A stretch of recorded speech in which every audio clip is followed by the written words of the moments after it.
Ayan, magandang gabi sa inyong lahat. Dahil gabi ito na record, at ipagpapatuloy natin ang ating aralin para sa COMFIL o kontekstualisadong komunikasyon sa Filipino. Lalo't nahuhuli na tayo sa aralin. So ito ay karugtong lamang ng ating talakayan nung una nating pagkikita sa klase. At ngayon nga ipagpapatuloy natin upang hindi tayo maiwanan.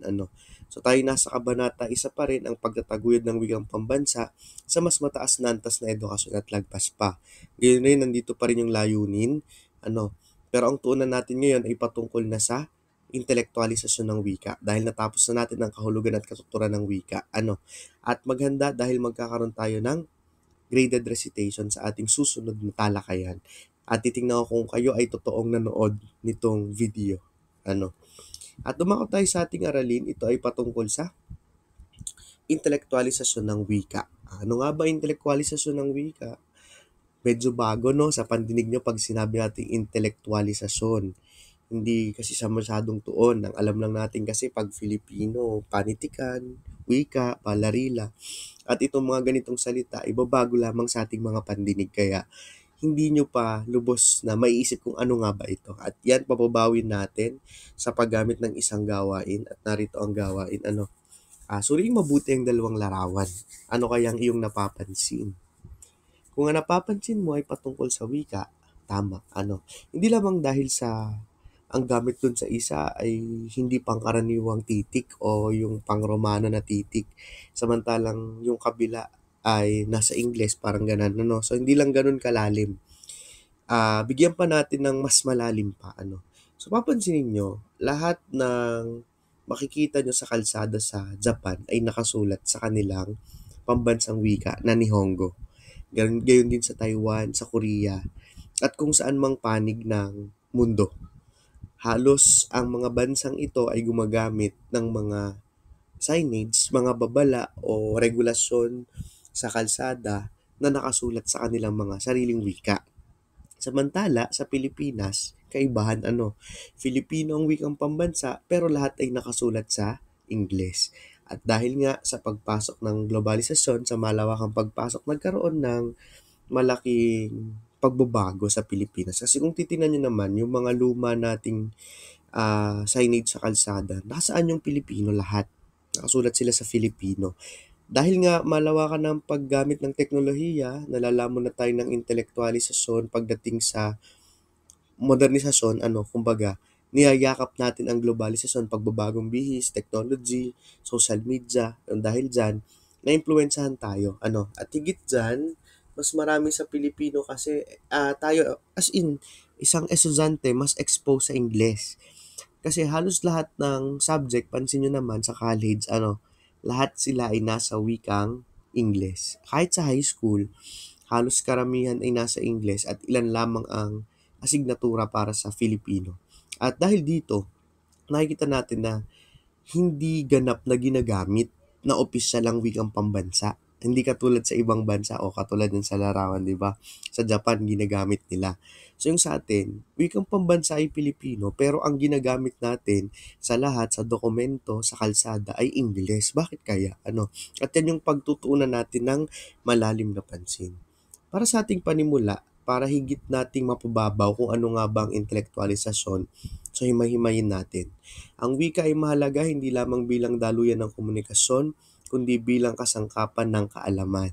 So, hindi lamang daw ito dapat pagdaluyan lang ng impormasyon. Kailangan maging kasangkapan din to na mabigyan tayo ng kaalaman. Bakit? Kasi, sa pamamagitan ng wika, tayong lahat ay natututo. Hindi lamang tayo nagpapadaloy ng damdamin ng pangangailangan na pag-aralan din naman natin na dahil sa wika, nakakapagturo at natututo tayo. Okay? Sabi dyan upang magamit ito sa iba't ibang larangan tulad ng agham, teknolohiya, batas at edukasyon. Kailangan isa ilalim ang wika sa proseso ng intelektualisasyon. So, sa madaling sabi, masasabi pala natin na intelektualisado ang ating wika kung ito ay nagagamit natin sa agham, teknolohiya, batas at edukasyon. Kaya lang, kanina nga sa ating pagsusuri, hindi pa ganun ganap na intelektualisado ang wika. Kasi nga, sa agham teknolohiya, batas at edukasyon natin, English ang ginagamit natin na hindi naman siyang wikang pambansa. So masasabi lang natin na intelektualisado ang wika o dumaan na ang wika sa proseso ng intelektualisasyon kung itong wika na ito ay nagagamit sa lahat ng larangan.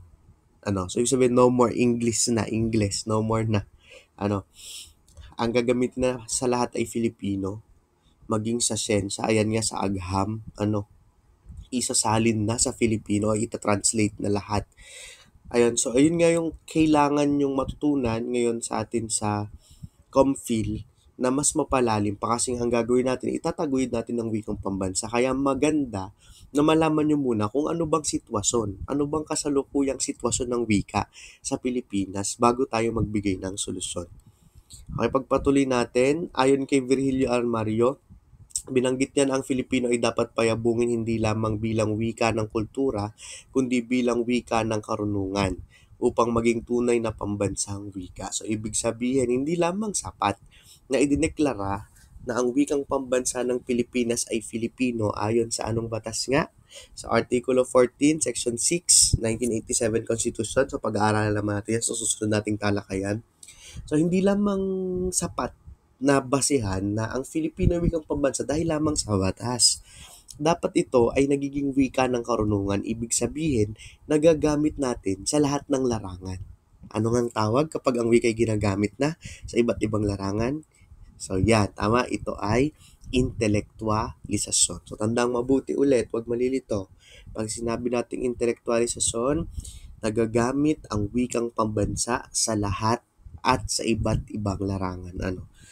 Iyan ay ayon kay Virgilio Almario. Ayon naman kay Sibayan, ang intelektualisasyon ay proseso kung saan ang isang wika ay nagagamit sa lahat ng larangan ng kaalaman mula sa simpleng pakikipag-usap hanggang sa mas mataas na diskurso sa agham at teknolohiya. Ayan. So, hindi lamang dapat daw nagtatapos sa pakikipag-usap mo sa ibang tao ang paggamit ng wikang pambansa. Hindi lamang dapat ito'y taga-buklo, nagkakaintindihan. So, dapat daw nagagamit din natin sa mataas na diskurso. So, ibig sabihin, nagagamit natin sa pagtasa ng mas marami pang karunungan. Paano ba pababawin? Mas nagagamit natin pagdating sa mga bagay na meron ng ginagamitan ng mataas na karunungan. Ano ba yung mga yun? Sa medisina, halimbawa, di ba? So, mga doktor, naka-Ingles, yung mga yun. Time of death, di ba? O oras ng kamatayan, ganitong oras. Paabot ako ng gunting, gugupitin ko ang puso at di na naman tumitibok, hindi na nagagamit. Paabot ako ng kutsilyo, panghiwa, halimbawa, ganun lang ito'y lang, kunwari lang, na yun yung magiging terminolohiya ng mga gagamitin sa gamot. So, ibig sabihin lang, hindi lang dapat ito maging daluyan ng komunikasyon.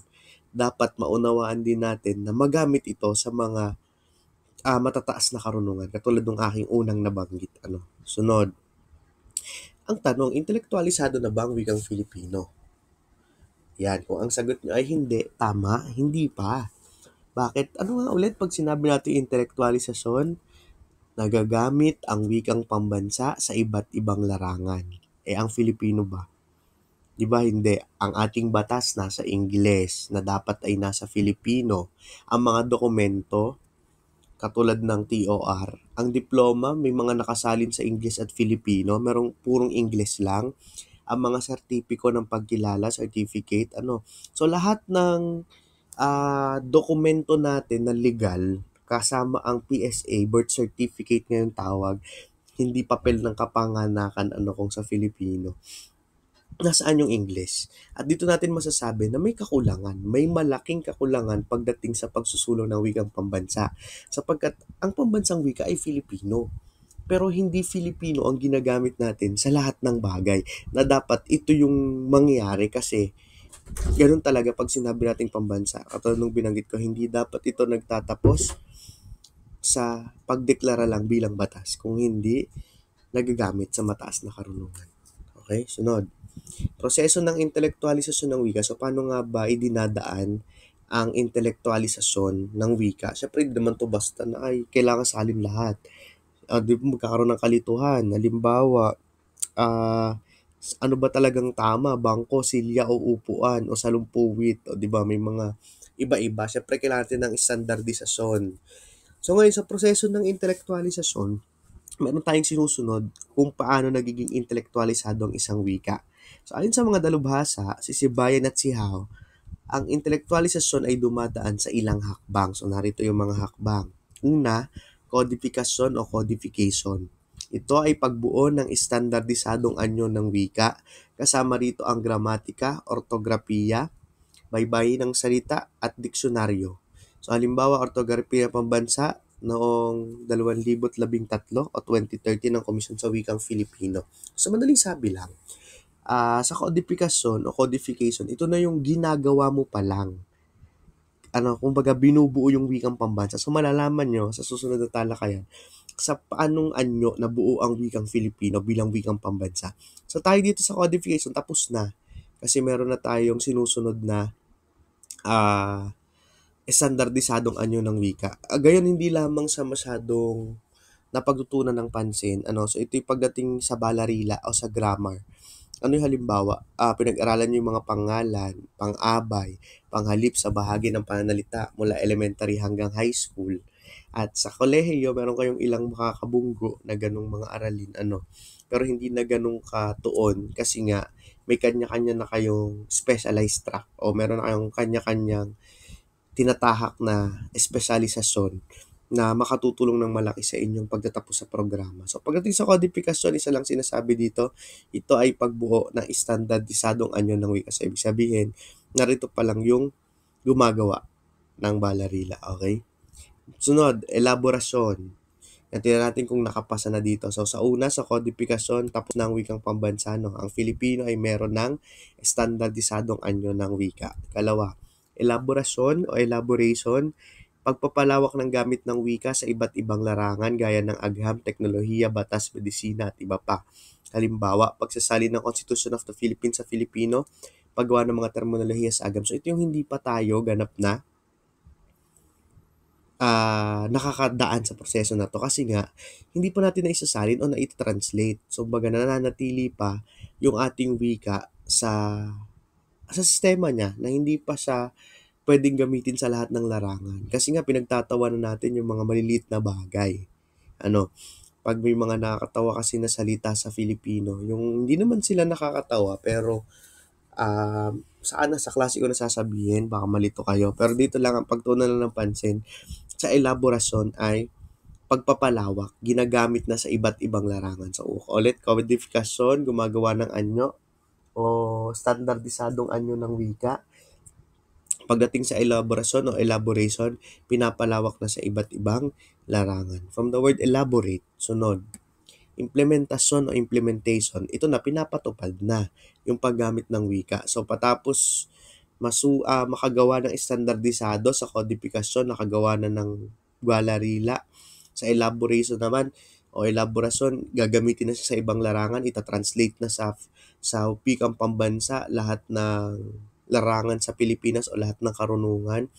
Yung math magiging Pilipino, so ganoon naman sa elaborasyon. Pagdating sa implementasyon, dahil nga na isalin na siya sa elaborasyon na bahagi, so anong nangyayari sa implementasyon, pinapatupad na natin.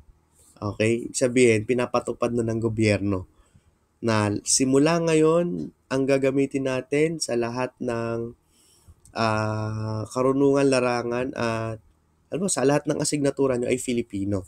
So, halimbawa sa office administration, meron tayong accounting. So, magiging pangalan ng asignatura ay pagtutuos. Kasi yan, pagtutuos ng datos.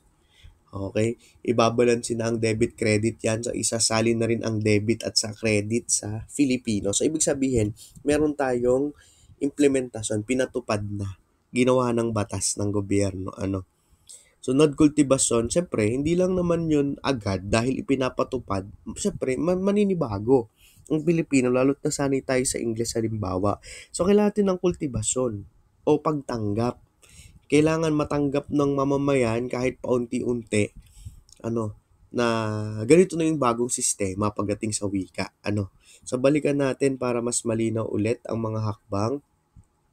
Simulan natin sa codification. So, ito yung paggawa ng anyo.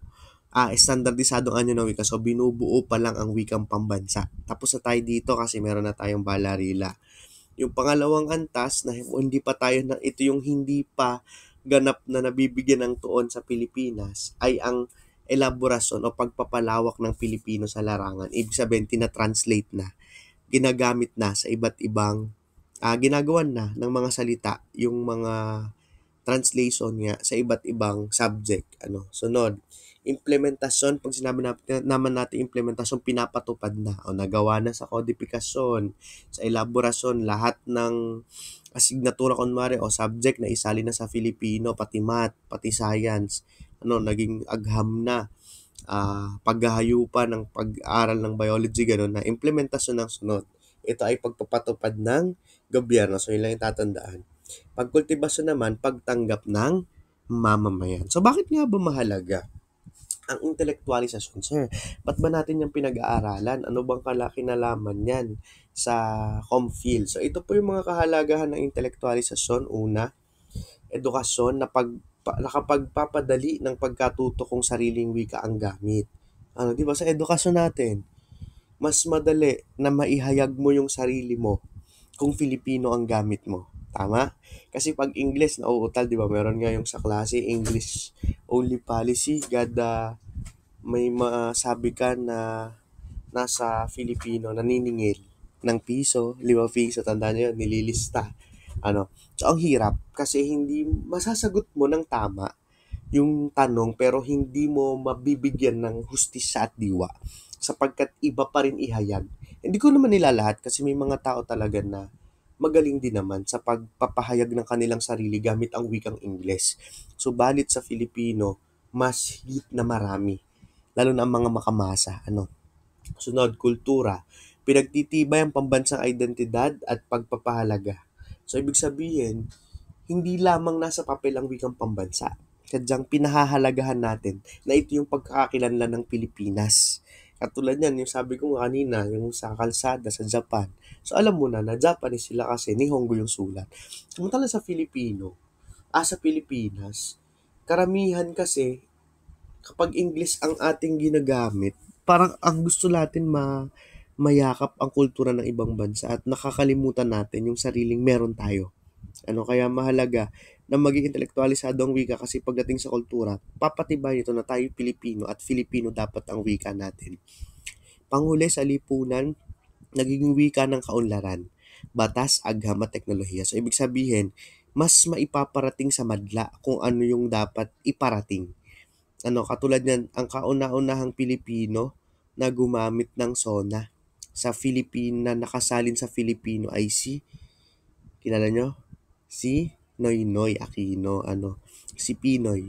Namayapa na siya, sumalangit nawa, pero si Benigno Aquino Junior, retired na pala siya. Benigno Aquino III, ang Pangulo na pinalitan ni Duterte from 2010 to 2016. Ayan, yung Pangulo na yon, si Noynoy, siya lamang ang gumagamit ng Filipino sa kanyang SONA na mahalaga kasi hindi naintindihan ng taong bayan kung nasa English. Kaya mas mainam na maisalin natin sa Filipino.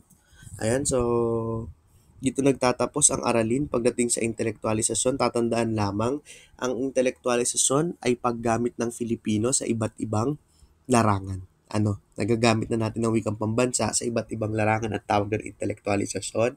Meron itong ilang, meron itong ilang proseso.